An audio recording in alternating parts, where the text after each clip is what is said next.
Hey guys, இன்னைக்கு வந்து Sunday சர்ச்லேருந்து வந்தேன். கொஞ்சம் மட்டன் இருந்தது ஃப்ரீசரில். சரி அதான் இன்னைக்கு பிரியாணி செய்யலான்னு எல்லாம் ரெடி பண்ணி வச்சுருக்கேன். நான் காமிக்கிறேன்.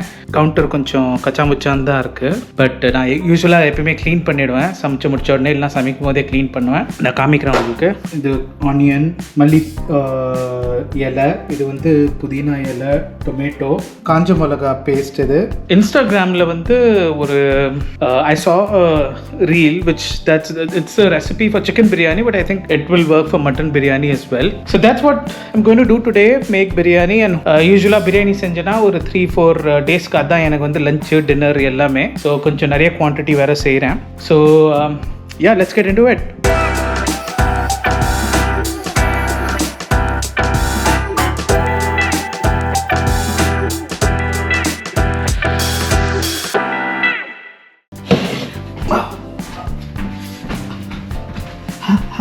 சூடாக இருந்தது, கவனிக்கல நான். ஃபஸ்ட்டு கரம் மசாலாலாம் போட்டுக்கலாம்.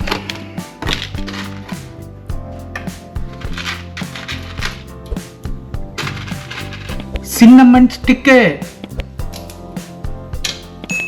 பிரியாணி இலை வந்து போடணும். ஸோ இந்த கரம் மசாலா ஸ்பைசஸ் எல்லாம் போட்டேன். அது கொஞ்சம் இதாகட்டும். அப்புறம் ஆனியன் போட்டுருவேன். எனக்கு சீரக சம்பால சிக்கன் பிரியாணி செஞ்சா ரொம்ப ரொம்ப பிடிக்கும். ரேகாஸ் குச்சினா, ரேகாஸ் CUCINA. அந்த சேனல் போனீங்கன்னா நான் அந்த வீடியோ தான் ஃபாலோ பண்ணுவேன் யூஸ்வலாக பிரியாணி செய்யறதுக்கு. குழம்பு அவங்களுக்கு சூப்பராக இருக்கும். ஸோ ரேகா அக்கா என்னையே 40 வயசு ஆகுது. அவங்களுக்கு என்ன வயசுன்னு தெரில. அவங்க சப்போஸ் என்னோட பெரியவங்களாக இருந்தாங்கன்னா ரேகா அக்கா, அப்படி சின்னவங்க தான் இருந்தாங்களா ரேகா தங்கச்சி. தேங்க்யூ வெரி மச் உங்களோட ரெசிபிக்கு.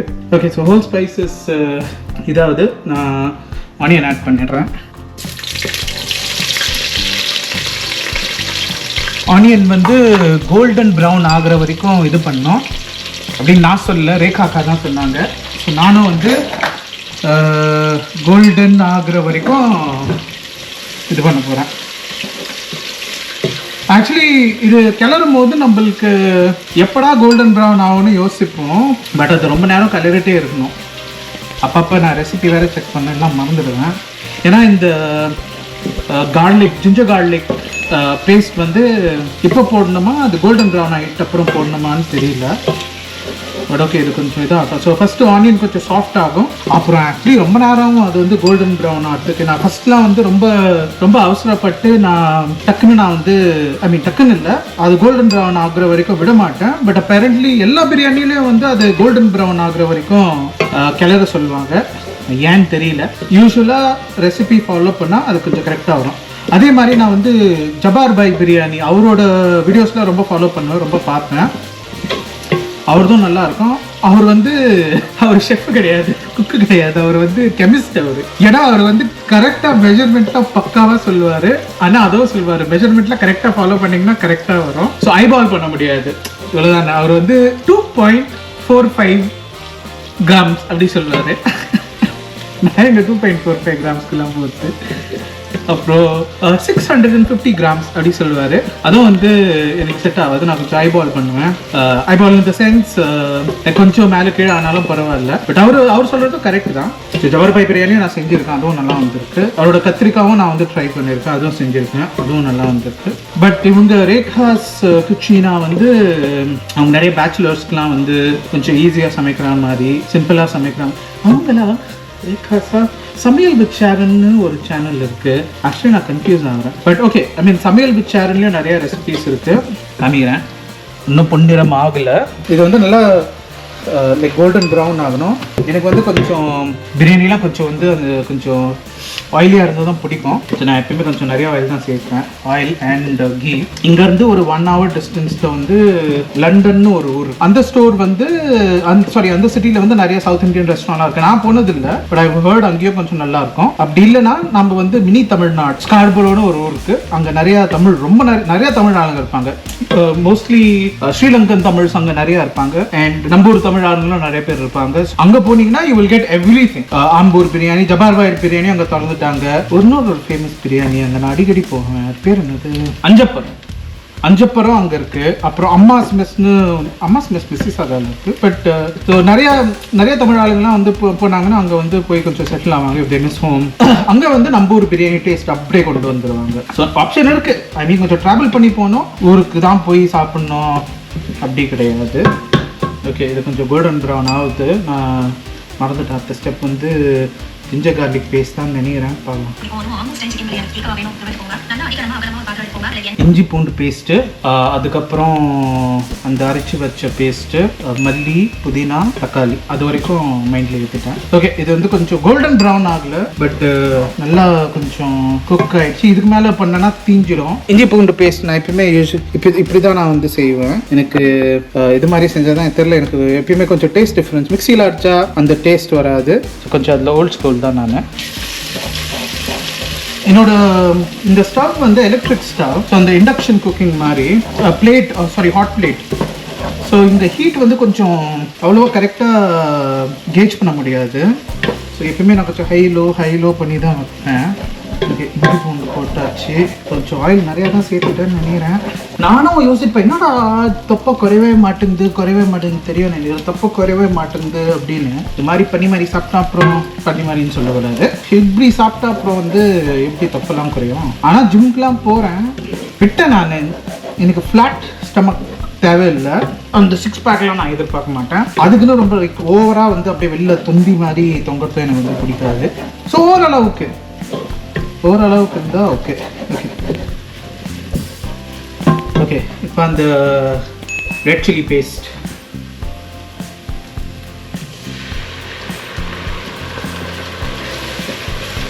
நான் போய் ஆக்சுவலி அந்த ஆடியோ மாட்டிக்கிறேன், இல்லைன்னா அவ்வளோ ஆடியோ பக்காவாக வராது. செக் ஓகே, இந்த ஆடியோ இது போட்டேன். ஒரு கிளாப் போர்டும் அடிச்சிடுறேன் நான். ஓகே, இந்த கிளாப் போர்டு எதுக்கு அடிப்பாங்கன்னா, நான் சினிமா லைனில் இருந்தேன் கொஞ்சம் நாள். இந்த கிளாப் போர்டு எதுக்கு அடிப்பாங்கன்னா, இந்த கிளாப் போர்டு அடிப்பாங்களே, இல்லை இந்த கிளாப் பண்ணுவாங்க, நிறைய வீடியோ முன்னாடி பார்ப்பீங்க. ஸோ இந்த கிளாப் அடிக்கும் போது, இல்லை அந்த கிளாப் போர்டு அடிக்கும் போது, அந்த கிளாப் வந்து கரெக்டாக அந்த லைனில் போய் அந்த போர்டில் போய் உட்கார இதுவும் ஆடியோ ரெக்கார்ட் ஆகும், அந்த டக் ரெக்கார்ட் ஆகும். ஸோ ஆடியோ சிங்க் பண்ணோன்னா கரெக்டாக வந்து அது அந்த கிளாப் போர்டு வந்து அது மேலே நிற்கிற டைமும் அந்த சவுண்டு வர டைமும் ஒரே இதுவாக இருக்கும். ஸோ அது மேட்ச் பண்ணுறதுக்கு தான் வந்து இந்த கிளாப் போர்டு அடிப்பாங்க. நல்லா குக் ஆகிடுச்சு, நல்லா ஸ்மெல்லும் வருது. இப்போ வந்து மல்லி அண்ட் புதினா போட்டுடலாம். மல்லி வந்து கொஞ்சம் கட் பண்ணோம், அது கட் பண்ணிடுறாங்க. புதினா கொத்து, மல்லி கொத்து. புதினா போட்ட உடனே அந்த பிரியாணி ஸ்மெல் வந்துடுது, எப்படின்னே தெரில. ஆஹா, அரிசியை ஊற வச்சிருக்கேன். ஆஹா, வந்து அந்த புதினா தான் மேட்டர்ன்னு நினைக்கிறேன். ஆனால் எந்த பிரியாணி சாப்பிட்டாலும் நம்ம ஊர் அந்த தமிழ் முஸ்லீம் ஸ்டைல் பிரியாணி மாதிரி எங்கேயுமே சீரியஸாக எங்கேயுமே வராது. ஹைதராபாதி பிரியாணி அவங்க விட்டு கொடுக்க மாட்டாங்க. இந்த நார்த்தில் ஒரு பிரியாணி செய்வாங்க, அந்த ஹைதராபாதி ஸ்டைலில் தான் இருக்கும், அவங்களும் அதை விட்டு கொடுக்க மாட்டாங்க. பெங்காலிஸ் அவங்க ஒரு ஸ்டைலில் செய்வாங்க, அதை விட்டு கொடுக்க மாட்டாங்க. கேரளைட்ஸ் ஒரு ஸ்டைலில் செய்வாங்க. பட் எனக்கு வந்து நம்ம தமிழ்நாட்டில் செய்கிற பிரியாணி தான் வந்து, அது ஆம்பூர் ஸ்டைலோ சென்னை ஸ்டைலோ எது இருந்தாலும் doesn't matter as long as இந்த ஸ்டைலில் செஞ்சால். ஒரு டைமில் நான் வந்து ஆல்மோஸ்ட் எவ்ரிடே லஞ்சு டின்னர் வெறும் பிரியாணி தான் தின்னுட்டு இருந்தேன். இப்போ வயசாகிடுச்சு, இப்போ அப்படிலாம் சாப்பிட முடியாது. ஓகே, இது நல்லா குக் ஆகிடுச்சு. ஓகே, இப்போ இதில் தக்காளி போடணும்னு நினைக்கிறேன். தக்காளி அப்புறம் அடுத்தது நானும் பார்த்துட்றேன். தேவைப்பட்ட ஃபஸ்ட்டு இதெல்லாம் போட்டிருந்தோம், அப்புறம் பச்சை மிளகா இது போட்டிருந்தோம். சரி, ஓகே, அதனால் ஒன்றும் முக்காய் ஆகாதுன்னு நினைக்கிறேன். ஓகே, தக்காளி, பச்சை மிளகாவும் எடுத்து வச்சிருந்தேன். தக்காளி சேர்த்தாச்சு. இது மட்டும் தப்பு பண்ணிட்டேன். அந்த பச்சை மிளகா பேஸ்ட் வந்து இந்த இலை போடுறதுக்கு முன்னாடி போட சொன்னாங்க. ஓகே, போத்திக்கிட்டு பட்டா என்ன, பத்துக்கிட்டு போத்திக்கிட்டா என்ன, போத்திக்கிட்டுனா என்ன, பொத்திக்கிட்டா என்ன, போத்திக்கிட்டு பத்துக்கிட்டா என்ன, லைட்டாக அடி பிடிக்கிற மாதிரி ஆகுது. ஓகே, இது கொஞ்சம் லோ ஃப்ளேமில் வச்சு. அடுத்தது வந்து தயிர், வேற என்ன போட சொன்னாங்க, கழுவி எடுத்து வச்சேன். இது கழுவி வச்சுருந்தேன், கழுவலை, ஐ மீன் எடுத்து வச்சுருந்தேன் ஃப்ரீசர்லேருந்து. கொஞ்சம் கழுவுதான்.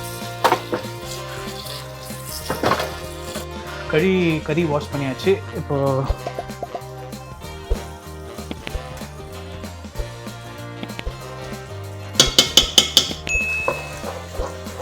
தயிர் வந்து யூஸ்வலாக அடித்து போட சொல்லுவாங்க. அதுக்கெலாம் எங்கே பொறுமை இருக்குது. ஓகே, இப்போ உப்பு சேர்க்க சொல்கிறாங்க. உப்பு எப்பயுமே வந்து ஜப்பார் பை வந்து அவரு தான் கரெக்டாக சொல்லுவார். உப்பு கொஞ்சம் போடுங்க, அப்புறமா கொஞ்சம் எக்ஸ்ட்ராவாக போடுங்க, அப்போ தான் உப்பு வந்து நறுக்குன்னு இருக்கணும். என்னடா உப்பு கொஞ்சம் எக்ஸ்ட்ராவாக போட்டோமா அப்படின்னு தோணணும். ஆக்சுவலி அதான் கரெக்ட். ஏன்னா போன வாட்டி நான் பிரியாணி செய்யும் போது கொஞ்சம் கான்சர்வேட்டிவாக போட்டேன். கடைசியில் ரைஸ் மீட் எல்லாம் சேர்த்துட்டு பண்ணும்போது கொஞ்சம் இதாகிடுச்சு. ஆக்சுவலி கொஞ்சம் பிரியாணி மசாலாவும் போட்டு விட்டுருலாமா? எனக்கு கொஞ்சம் இது இருக்குது, பிரியாணி மசாலா இருக்குது, இதுவும் கொஞ்சம் ஆட் பண்ணிடலாம். இப்போ நான் வந்து ராயபுரமில் இருக்கேன். ராயபுரமில் வந்து சார்மினார் பிரியாணி ஸ்டோர் வெளில நின்றுட்டுருக்கேன். ஏன்னா அந்த ஸ்மெல் தான் வருது எனக்கு. You can't go wrong after this. Okay, ஓரளவுக்கு வந்துடுச்சு. ஒரே ஒரு வாட்டி நான் ரொம்ப அவசரப்பட்டு நான் வந்து பிரியாணி சாப்பிட்டே ஆகணும் அப்படின்னு ஒரு வாட்டி செஞ்சுட்டு ரொம்ப சொதப்பிட்டேன். இந்த வாட்டி போன வாட்டி I was very conscious that I will do it slowly. So இந்த ரெசிபி வந்து ஆக்சுவலி அவங்க சிக்கன் பிரியாணிக்கு தான் சொல்லியிருக்காங்க. சிக்கன் பிரியாணியில் வந்து நம்ம மட்டன் சேர்த்தா லைக் யாருக்கு பிரியாணிக்கு தெரியும். அப்போது அடிக்கடி மறந்துடுவேன் நான், எனக்கு அட்டென்ஷன் ஸ்பேன். ஓகே, கொஞ்சம் ஃபாஸ்ட்டாக சொல்கிறாங்க. ஸோ ஒரு 5 minutes வந்து நான் ஃபஸ்ட்டு இது கொஞ்சம் பெரட்டி விட்றேன். ஸோ நல்லா குக் ஆகட்டும். தண்ணி ஆட் பண்ண சொல்கிறாங்க. நான் வந்து 1.5 டம்ளர் அரிசி எடுத்தேன். ஸோ 1.5 டம்ளர் அரிசினா 3 டம்ளர் தண்ணி ஊற்றணும். மட்டனில் வந்து கொஞ்சம் கேர்ஃபுல்லாக குக் பண்ணோம். ரெட் மீட் வந்து யூஸ்வலாக it takes time to cook. So அது கொஞ்சம் கேர்ஃபுல்லாக இருக்கணும். ரெட் மீட்டில் வந்து யூஸ்வலாக கொஞ்சம் கேமி ஸ்மெல்னு சொல்லுவாங்க. கேம் அனிமல்ஸ்னு சொல்லுவாங்க. So animals that you like hunt and eat. So இந்த டியர் மற்ற வெனிசன்லாம் வந்து ஸோ அந்த மீட் ஸ்மெல் கொஞ்சம் வரும். ஸோ அதுக்கு வந்து you have to be little bit careful. அவங்க எலுமிச்சம் போட்டாங்க, எப்போ போட்டாங்க அவங்க? ஓகே, கொஞ்சம் கன்ஃபியூஸ் ஆகுறேன். இப்போ பார்க்கலாம்.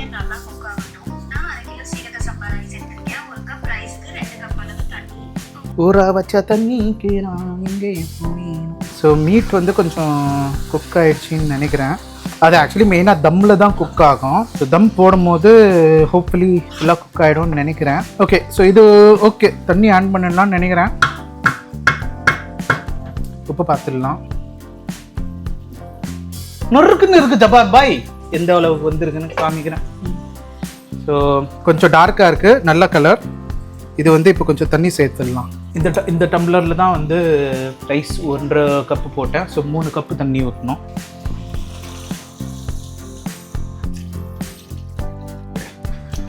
மூணு கப்பு தண்ணி ஊற்றியாச்சு. அவங்க அந்த வீடியோவில் வந்து கொஞ்சம் பாயில் ஆகிற வரா மாதிரி காமிச்சாங்க. ஸோ க்ளோஸ் பண்ணி நல்ல கலர் வந்துருக்கு. இது நம்ம வந்து ஐ திங்க் ரைஸும் சேர்த்தோன்னா பார்த்திங்கன்னா தெரியும், நல்ல கலர். ரைஸ் சேர்த்துனா பிரியாணியும் நல்ல கலர் வரும்.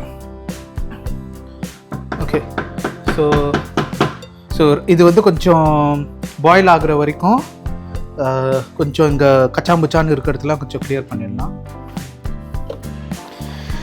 ஸோ யூஸ்வலாக குக் பண்ணும்போது நிறையா சாமான் சேர்ந்துடும். ஸோ நான் யூஸ்வலாக டிஷ்வாஷரில் தான் போட்டுருவேன். ஸோ க்ளீன் பண்ணுற தொல்லை இல்லை.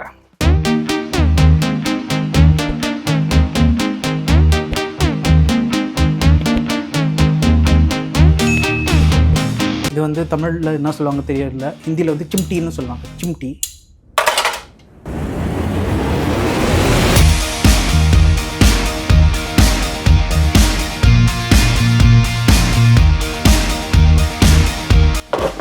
ஃப்ரைடே வந்து டேக் அவுட் ஆர்டர் பண்ணேன். அந்த பாக்ஸும் வாஷ் பண்ணிடுறேன். ஏன்னா அந்த பாக்ஸ்னால் வந்து மைக்ரோவேவ் சேஃப். ஃபாதருக்கு வந்து சாப்பாடு கொடுக்கும்போது அப்படியே அதிலே பேக் பண்ணி வச்சுருக்கோம்.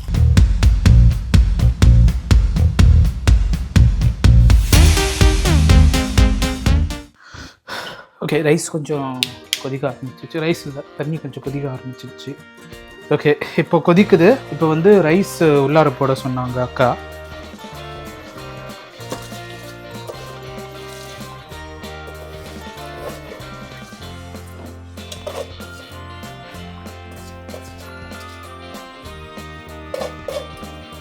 ரைஸ் போட்டேன். இப்போ ஏதோ ஒன்று பண்ண சொன்னாங்க அவங்க, டக்குன்னு பார்த்துட்றேன். ஓகே ஓகே, இப்போ ரைஸ் போட்டாச்சு. இப்போ வந்து கிளறி விட்றாங்க. கிளறி விட்டு 8 நிமிஷம் வெயிட் பண்ண சொல்கிறாங்க. லெமனும் புழியணும். லெமனும் புழிஞ்சிட்டு ஓகே ஓகே வச்சிட்டேன்.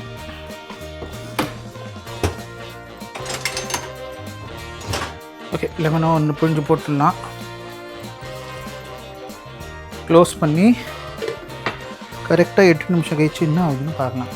நான் யூஸ்வலாக என்ன பண்ணுவேன், இந்த டைமில் வந்து மூடியில் வந்து இது மாதிரி இந்த மூடியில் ஒரு ஹோல் இருக்கும், ஸ்டீம் வெளியில் ஒரு இருக்குது. ஸோ நான் வந்து அந்த ஹோலில் வந்து இது மாதிரி ஒரு டிஷ்யூ பேப்பர் ரோல் பண்ணி போட்டுருவேன். தண்ணி வந்து கம்மியாகிடக்கூடாதுன்னு இது மாதிரி சொல்லிடுவேன். இதுதான் நம்மளுக்கு தம்மு. இது வச்சாச்சு. 8 minutes. Hey Siri, keep timer for 8 minutes. Okay, இப்போ வந்து 8 minutes கழிச்சு போய் பார்க்கலாம். நான் எதுவும் காமிக்கிறேன். பச்சடியும் செஞ்சேன். ஸோ பச்சடி வந்து இப்படி கொஞ்சம் ஆனியன் தயிர் போட்டு கொஞ்சம் இது மாதிரி ஒரு ரெசிபி பார்த்து இது மாதிரி சைடில் வச்சா, உப்பு போட்டு வச்சா அந்த தண்ணிலாம் வெளியில் வந்துடும். அப்போ நம்ம கடையில் சாப்பிட்ற தயிர் மாதிரியே இருக்கும் அப்படின்னு. ஸோ அதுவும் செஞ்சுட்டேன். ஸோ இப்போ ஒரு 8 minutes பிரேக். அதுக்கப்புறம் பார்க்கலாம் எந்த அளவுக்கு வந்து பிரியாணி வந்துருக்குன்னு. அதுக்கப்புறம் தம் தான் போடணும். So let's see. Okay, 8 minutes ஆயிடுச்சு. கொஞ்சம் குக் ஆகிடுச்சு. வேறு காமிக்கிறேன். இப்போ வந்து இது வந்து தம் போடணும். ஸோ ஆக்சுவலி தம் போட்டுடலான்னு நினைக்கிறேன். கரெக்டாக இருக்கும் இப்போது தம் போட்டேன்னா.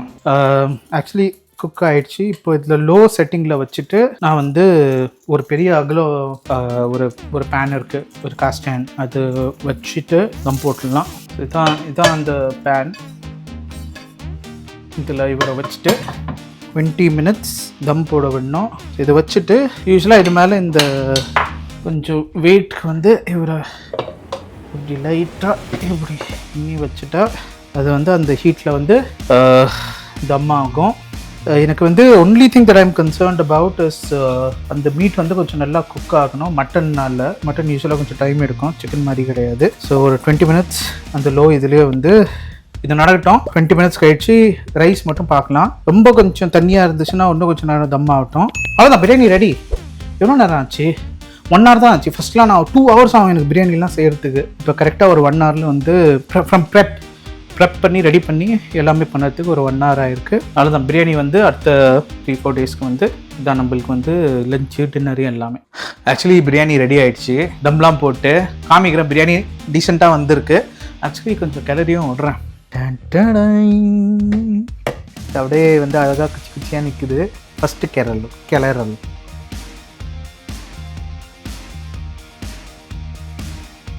ஆகா ஆகா ஆகா ஆகா ஆகா ஆகா ஆகா ஆகா. அடியில் ஆஸ் யூஸ்வல் ரைட்டாக திங்க் பண்ணிடலாம். ஓகே, பிரியாணி நல்லா வந்திருக்கு. சாப்பிட்டு பார்க்கலாம்.